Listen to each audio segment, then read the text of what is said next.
Passamos a apresentar os 4 Evangelhos, Revelação da Revelação, Jean Baptiste Rustin. Narração, Paulo de Moraes.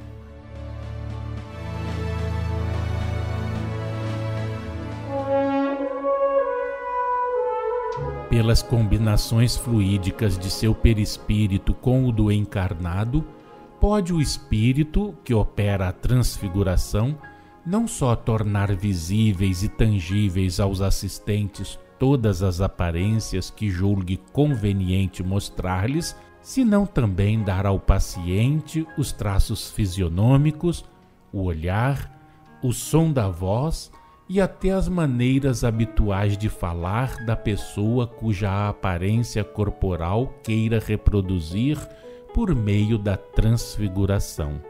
Para tudo isso conseguir, o operador se utiliza dos órgãos visuais e vocais daquele que lhe serve de instrumento, como se utiliza de seus membros para agir de qualquer modo. Se é preciso, os espíritos se reúnem a fim de alcançarem o objetivo visado. Mas, para tanto se faz mister que o paciente tem em si latentes muitas mediunidades, o que é raro principalmente agora. O futuro, porém, desenvolverá essas faculdades nos homens. Em casos como esses que vimos relatando, a ilusão é tal que os assistentes acreditam estar vendo, ouvindo e apreciando em seu modo de proceder a pessoa cuja aparência se lhes mostra pela transfiguração. O espírito que opera também pode, com o concurso de outros espíritos que se lhe reúnem, visando esse resultado e mediante combinações e ações fluídicas exercidas sobre o paciente, dar-lhe a forma e a aparência de uma pessoa morta, com todos os sinais e caracteres da morte. Tal é ainda aqui a ilusão que os assistentes acreditam ter diante dos olhos o morto, cujo aspecto aparente se lhes mostra.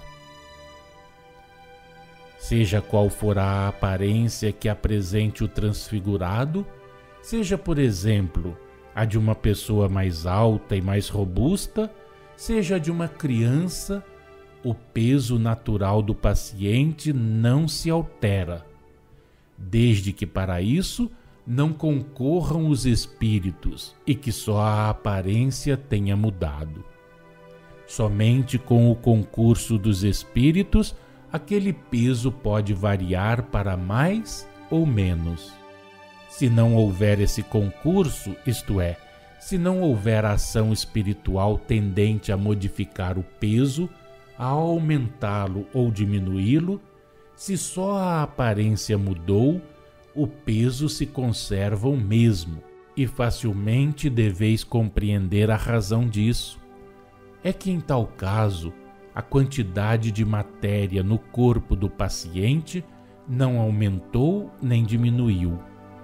O aumento do peso natural não poderia provir senão do adicionamento dos perispíritos dos espíritos que se comunicam ao do paciente, da adição aos deste dos fluidos que o envolvem e operam a sua transfiguração. Ora, os fluidos mediante os quais nós operamos são ponderáveis para nós, mas atualmente são para vós imponderáveis. Não vos são mais ponderáveis do que o era o ar para vossos pais, antes que se inventassem os instrumentos apropriados a pesá-lo. O ar foi sempre pesado, entretanto vossos pais não o podiam pesar e o consideravam uma essência sem peso nem capacidade. O mesmo se dá atualmente convosco, relativamente aos fluidos por meio dos quais operamos a transfiguração. O fluido universal é um composto de fluidos diversos, formando uma única massa, donde extraímos as partes de que necessitamos. Ele recebe a destinação que lhe é necessária e se amolda a tudo conforme aos casos. Esses diversos fluidos são para nós ponderáveis, tanto na massa do fluido universal, como quando dela separados, constituindo o produto das extrações ou combinações que o espírito realiza. Tudo tem peso na natureza, que é a fórmula e a síntese de todas as criações orgânicas e inorgânicas, assim do ponto de vista fluídico como do ponto de vista material.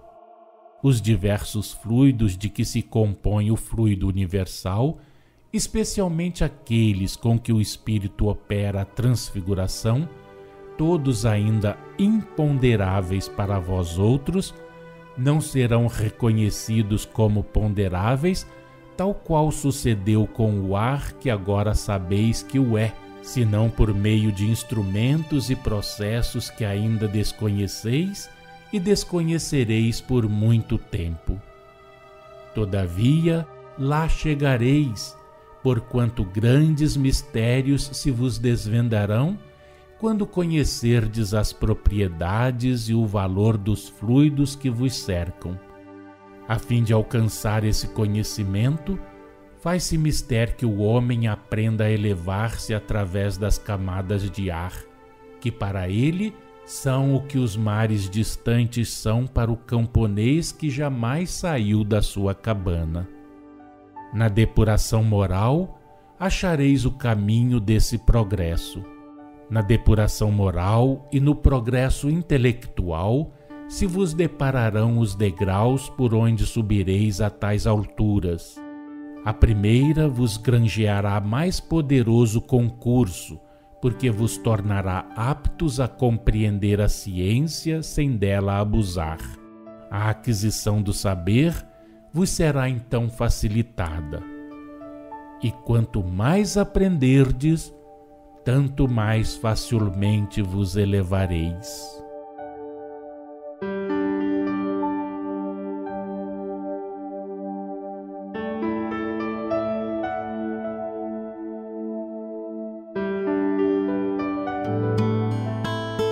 Acompanhe no próximo programa mais um trecho de Os 4 Evangelhos, Revelação da Revelação, Jean Baptiste Rustin.